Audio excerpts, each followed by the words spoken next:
Welcome everyone to another episode of Cars and Crafts. We've got a 2004 Forester here, XT 2.5 with the EJ20 or the EJ25 engine with the dual overhead cam. As you can see over here, we've got a pretty big leak. This is all oily down here. And it looks like it's coming from one or more of the cam seals. So we're going to go ahead and replace those seals. So let's get to it.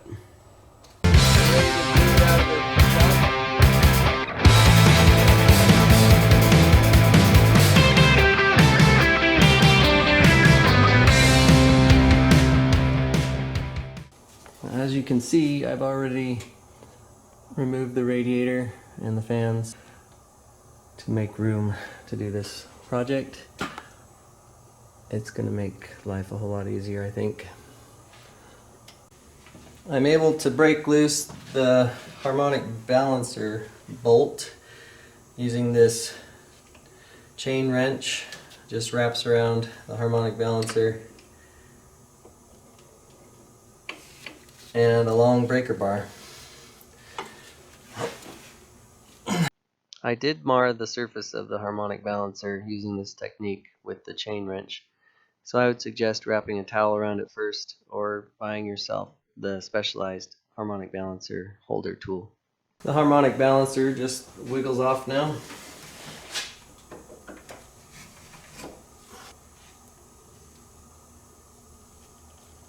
We'll go ahead and remove all the bolts for the timing covers.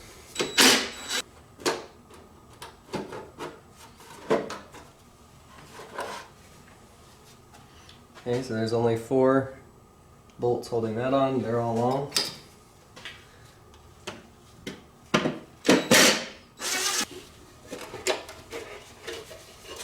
And there's only 3 holding that one on, and they're all long.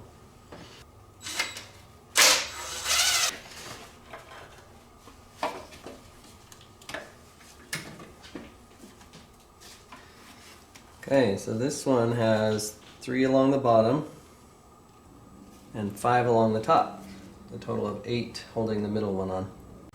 So I'm going to get the caps off of these top cam gears while there's still tension on the belt, and then after that I will get the idler pulleys off and loosen up the belt.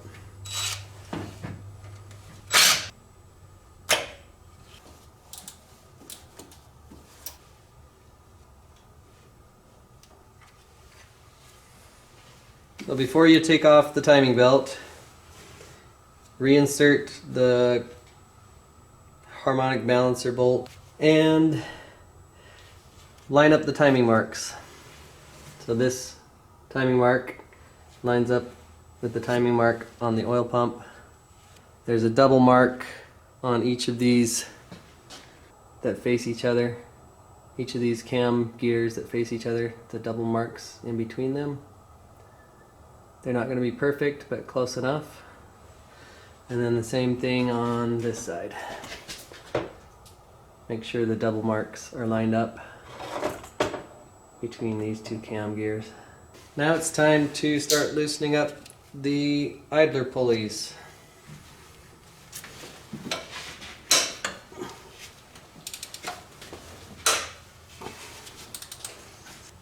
Those were all 14.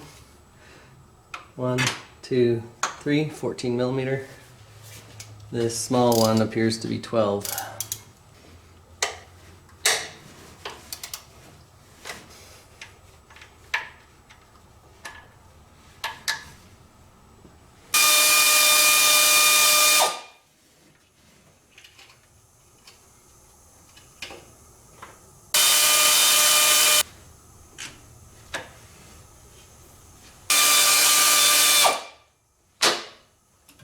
And remove the timing belt.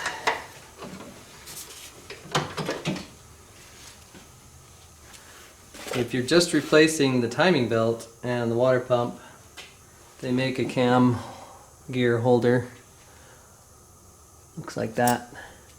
You stick it in these holes here on the bolts, and you tighten them down, and then that holds the position of your top cam gear so that it doesn't fling forward like this because it's under tension. But since we are removing this, we don't need that right now. We'll go ahead and remove the tensioner. This is a 14mm bolt.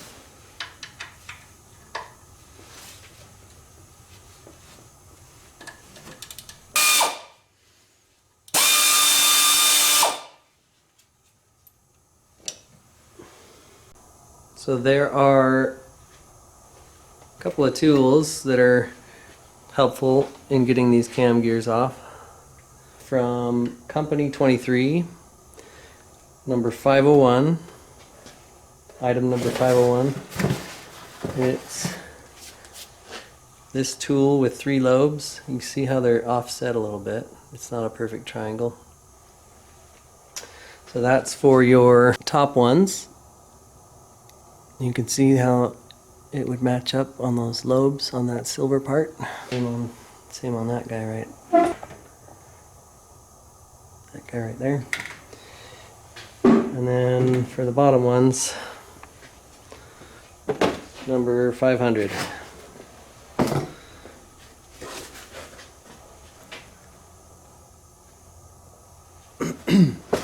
And this one is star-shaped. It also has notches on the outside for a different type. It's the spoked kind. But this star shape is what we're going to use. Alright, we're going to go ahead and give this a shot.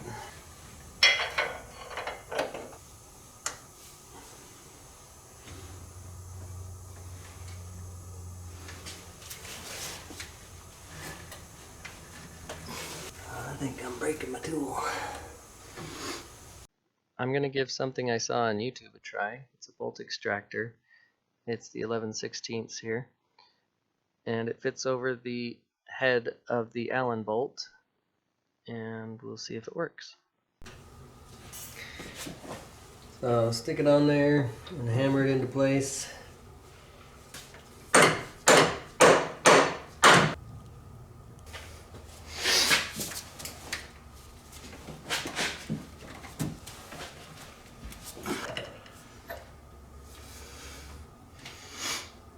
It's slipping. Stop slipping. The bolt extractor is not working, so I'm going to try the Allen key again. I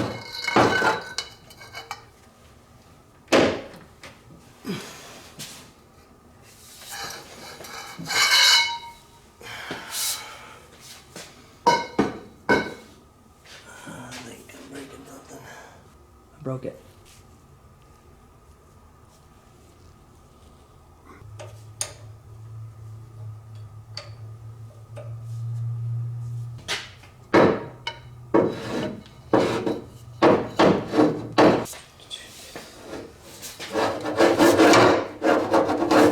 Pretty sure I'm just bending something. So I think I know what's going on here.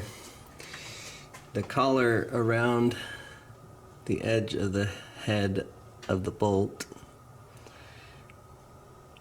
has too much friction for my tools to overcome. So I think I need to heat up a bolt. In the case of the top one here, it's surrounded by aluminum, and I'm not sure how sensitive the internals are on this cam gear. So I'm going to try and be careful. I'm just going to heat the head of the bolt and see if it'll break loose then.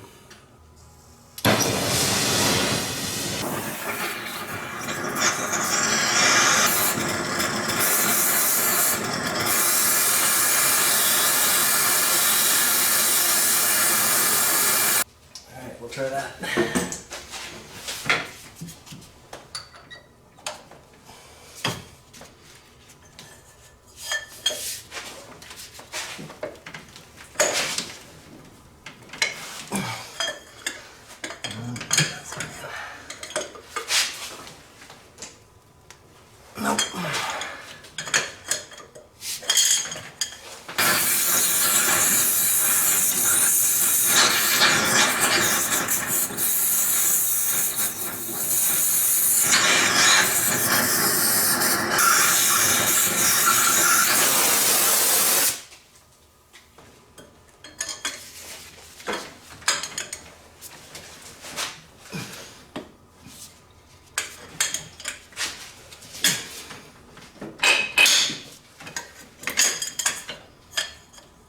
think it worked.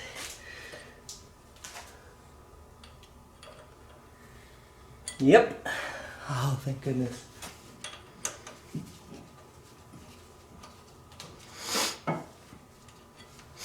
Okay, so I had to get,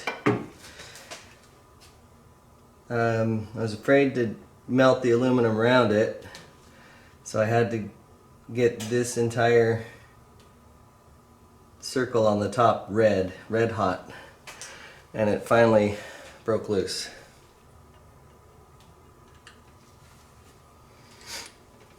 So the friction along the edge here, you can see it, how it's got microscopic lines in it. You can even see it's marred right there where it was just grabbing on. So heating it up allowed me to release it. This is still a little hot.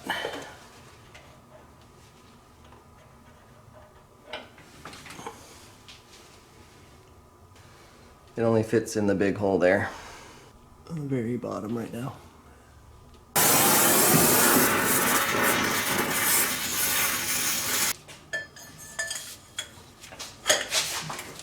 There it goes. Okay, so this one is shorter than the top one.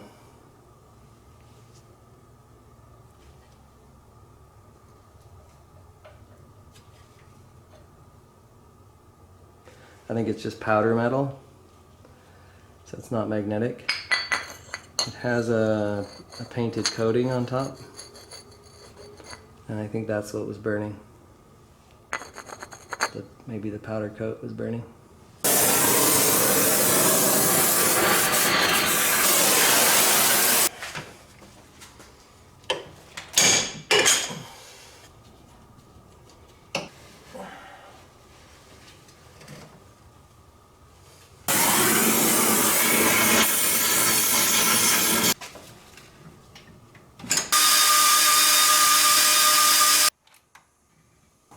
There you go. So I can tell which ones are leaking, and it's the two top ones. The bottom ones are bone dry. The top ones are either the wrong size or installed improperly. I'm going to replace the top ones. If you need to replace the bottom ones, I would think of maybe puncturing them in some way with a pick. Just some way to get either leverage on it or get a screw in there and then pry against the screw, puncture it. That way you can pry on it. Getting a slide hammer in here is going to be impossible unless you have the condenser out. This one is leaking the worst. When I was under the car and the engine was running, it was leaking profusely from here. You can actually see how crooked the seal is. On my right, you can see how it's pushed in, and on my left, you can see how it's almost flush. So don't install them crooked or they will leak. So I'm going to just double check the size before I get started. You don't want to get this off and then not have something to replace it with.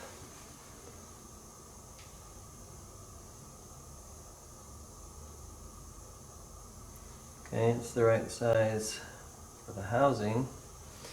Now is it the right size for the gear? Yes. Perfect. That fits nice and snug. Always install these correctly. This is going to face outward, and that's going to face inward. You can see the coil spring-like thing wrapped around the seal on the inside. That always faces towards the engine, and this always faces out. It's got a lip on it, and that's what makes the seal. So get yourself a flathead screwdriver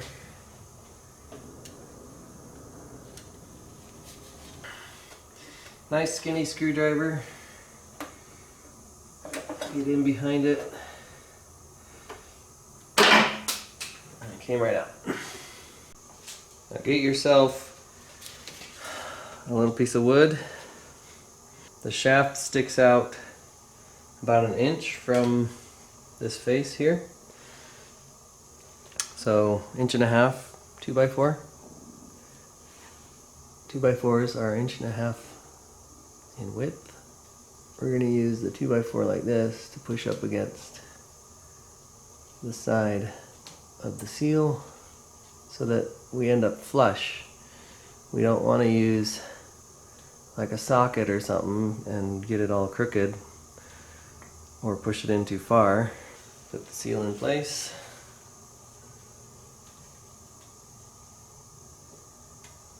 Give it a little push. So it's going to be crooked right now. Go ahead and tap on the side that's sticking out first, just a little bit. Move it around.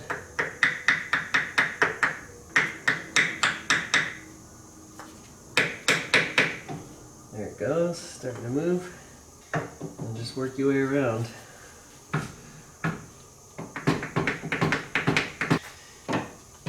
And you keep doing this until it's flush.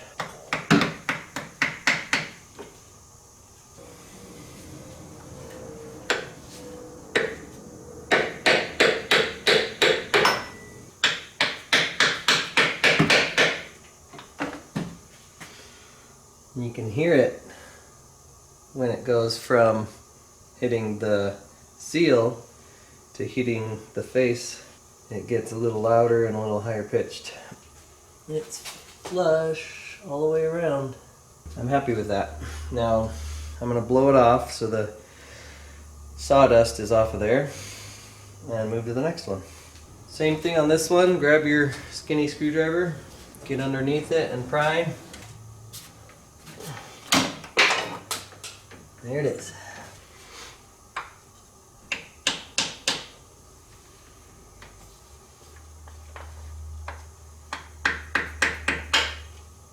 Dang it. This one's a little tougher. It wants to keep popping out. So maybe I'll get it started with a socket. And then finish it off with the piece of wood. Got a 1.5 inch socket. Nice and big, fits just perfectly on that.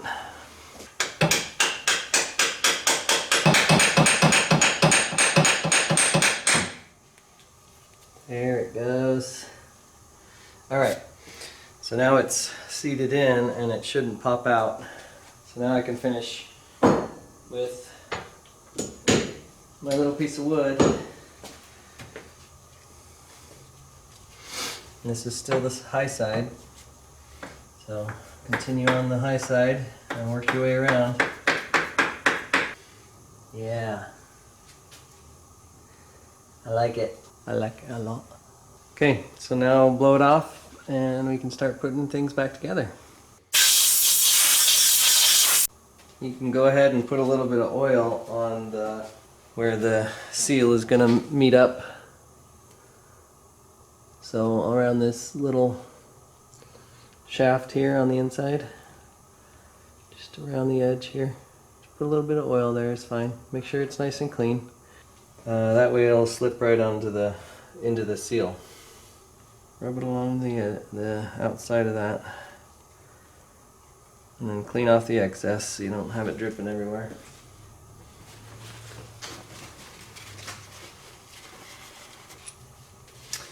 Line up your hole there with the knob.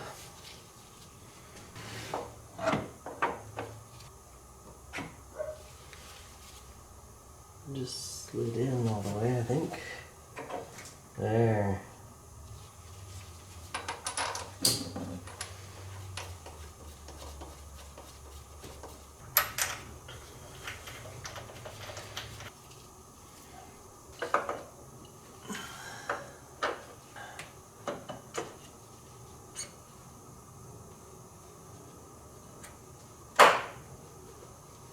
it is. Here's a tip for you guys. If you ever want to take these bolts off again and make it easier on yourself, put a little bit of anti-seize on the flange, just on the inside where it meets up and was giving us too much friction. Just a teeny bit, that's all you need, and then it'll swirl around as you tighten it. Now the torque spec on these is 22 foot-pounds and then 45 degrees, or about 60 to 72 foot-pounds, whichever you choose. It'll stay on if you get it that tight. I'm just gonna do 68 foot-pounds. Like I said, if you get it on there tight, it's not coming off.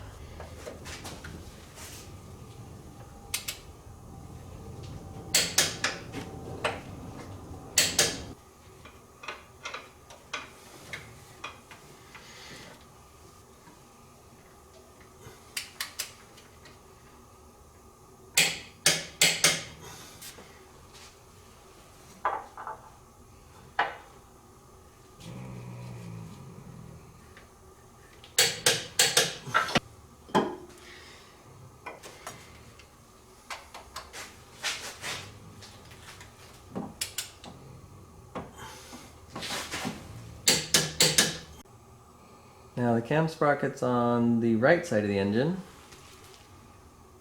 this side, stay in place, or they're free moving when you're setting up the timing. But on the left side of the engine, they tend to want to pop out of place because they're under tension. Having a cam sprocket holder is ideal. One thing to keep in mind here is this is going to be your bottom one because it's spaced to go deeper, and this will be your top one because it sticks, the top cam bolt sticks out more. Alright, this way I've got control. If it goes too far, I can keep it from going too far. Perfect.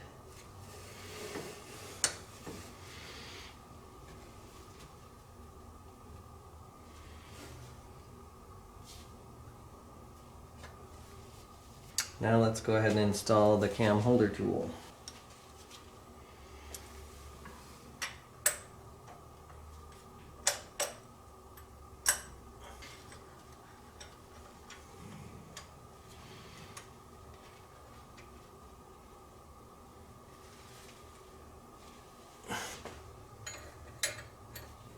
$17. And 19. Great. Tighten that down, just snug. And then same thing here.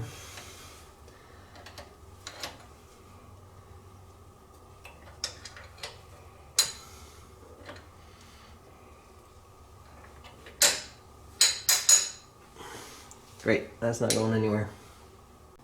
Okay, we'll start by installing the tensioner pulley first, and then all the idler pulleys. Well, not all of them, all but one for now.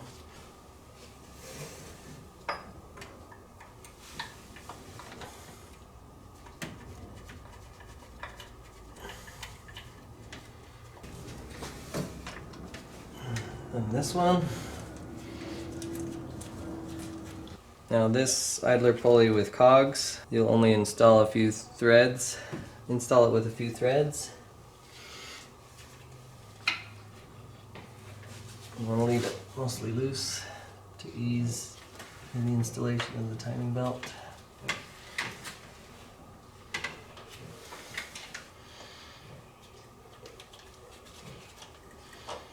Okay. Don't know if you can see that.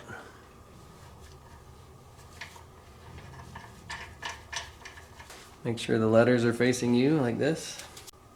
Okay, so it took me a little while to figure this out. The belt is actually not marked very well. It's off by 1 tooth. So on this mark, it should be, the mark should be on the belt's valley, not the peak.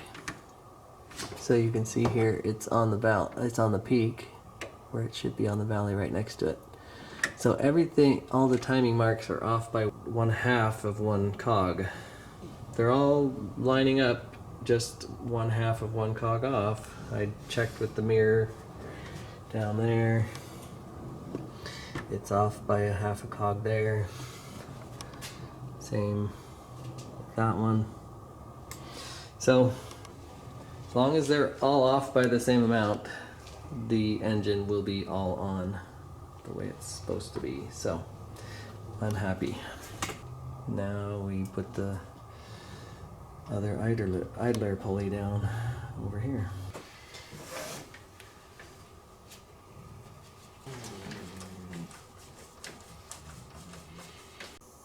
Alright, so I've checked, double checked the timing, everything's lining up still. We can go ahead and pull the tensioner pin.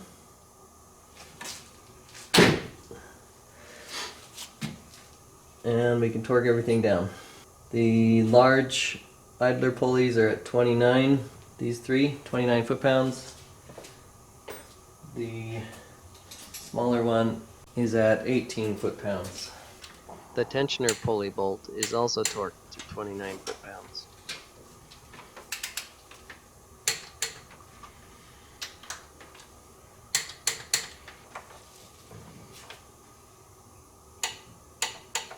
We can remove the cam sprocket holder.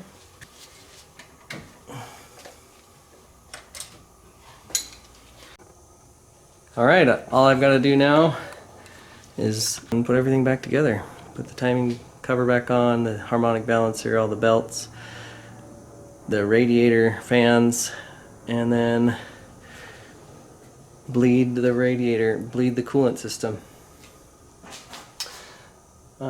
So I bought this funnel, which allows you to screw it onto the top of the swirl pot, as they call it, this guy, and fill it with fluid, with coolant, and then you pull the thing out of the middle here to let it go down in, and then any excess stays in the funnel instead of spilling all over the place. And then you just warm up your engine and let the fans turn on, and once it's done that and all the bubbles have come out, you're ready to button everything up and ship it to the customer. Alright, thank you guys so much for watching.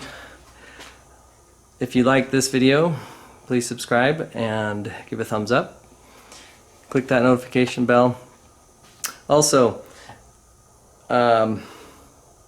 any comments, questions, leave them in the comment section. And I just want you guys to remember, stay crafty. I've always been able to make it home, and so it feels pressure and stops. So there's not enough fuel and it can't start. So the gas and fuel lines there.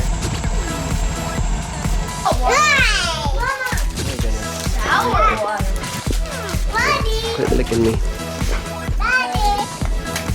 Oops. Miles, that's not nice.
my face. How do you feel after that?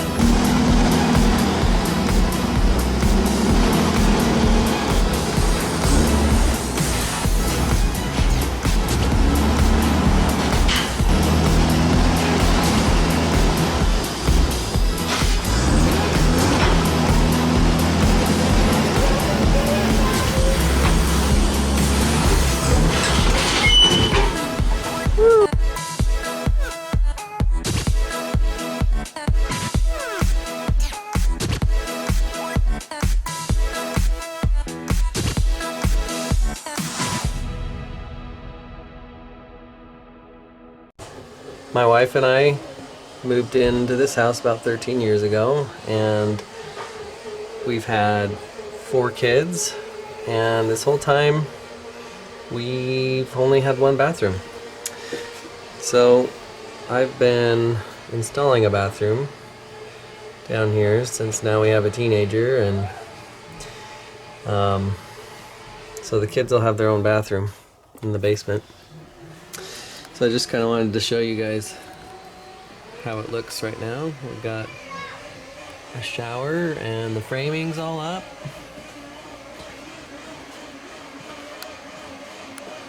That's where the furnace and the water heater go. Toilet, sink. Anyways, I wanted to show you guys a little bit of footage of how it got to this point. I had to jackhammer a hole in the ground and do some drainage work because we didn't have a drain for the shower, and this floor drain had to be replaced as well.